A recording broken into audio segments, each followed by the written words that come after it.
மாமா. ஆமா, நீங்க என்ன பண்ற? டாக்டரை கன்சல்ட் பண்றதுக்காக வந்தேன். இந்து எங்க?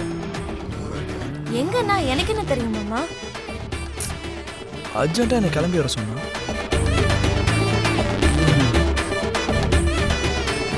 நான் தான் கால் பண்ணேன் அண்ணா. ஏய், நீ தான் கால் பண்ணியா?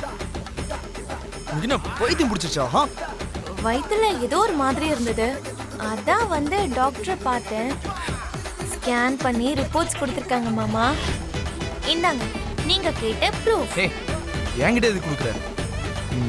என்ன ப்ரூஃப் இது? நம்ம கல்யாணத்துக்கு, நம்ம குடும்ப வாழ்க்கைக்கு, நம்ம 2 பேரும் புருஷன் பொண்டாட்டி தாங்கிற உண்மைக்கு இதுதான் ப்ரூஃப் மாமா.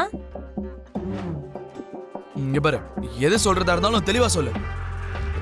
மாமா, நீங்க அப்பா ஆக போறீங்க. வாட்? ஆமா மாமா. ஏய், என்ன பேசிக்கிட்டு இருக்க நீ? அறிவில உனக்கு? எனக்கு இப்போ 3 மாசமா.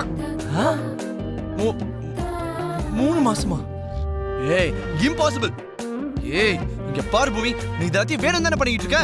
இல்ல மாமா, இப்பதான் டாக்டர் கன்ஃபார்ம் பண்ணாரு.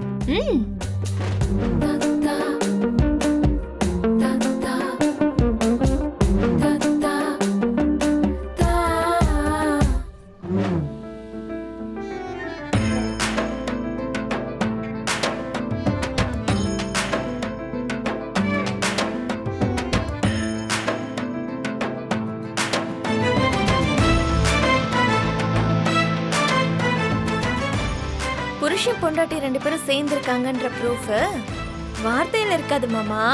பிறக்க போற உயிர்ல தான் இருக்கு. இந்த குழந்தை நம்ம உறவுக்கு சாட்சி மட்டும் இல்ல, நம்ம 2 பேரையும் பிரிக்க முடியாத தீர்ப்பு. எந்த கோர்ட்டுக்கு போனாலும் உங்களை தடுத்து நிறுத்துற ஒரு ப்ரூஃப். போய் இது எல்லாமே போய். நான் நம்ப மாட்டேன். நான் சொன்னேன்னு நம்ப வேண்டிய அவசியம் இல்ல மாமா. டாக்டர் கொடுத்த இந்த ரிப்போர்ட்டை பார்த்தாவது நம்பிதான் ஆகணும். நீங்க என் மேல இருக்கிற கோவத்தால என்ன விட்டுறணும்னு நினைச்சீங்க. ஆனா நம்ம காதலுக்கு சாட்சியா நம்ம குழந்தை நம்ம சேர்ந்து வாழணும்னு நினைக்குது மாமா. இதுக்கப்புறம் விவாகரத்தை பத்தி, இன்னொரு கல்யாணத்தை பத்தி எல்லாம் யோசிக்காதீங்க மாமா. இதுக்கப்புறம் என்ன பத்தி, நம்ம குழந்தைய பத்தி மட்டும்தான் நீங்க யோசிக்கணும்.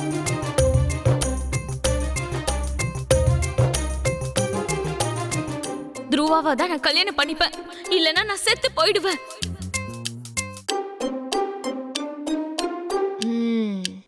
என்ன மாமா, பூர்ணி கல்யாணத்தை பத்தி யோசிச்சுட்டு இருக்கீங்களா?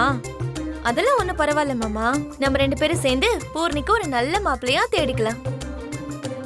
ஏய், என்ன என்கிட்ட வந்து நடிக்கிறியா? வாழ்க்கைங்கிற விஷயத்த விளையாட்டு மாதிரி நினைக்கிறது நீங்க தான் மாமா.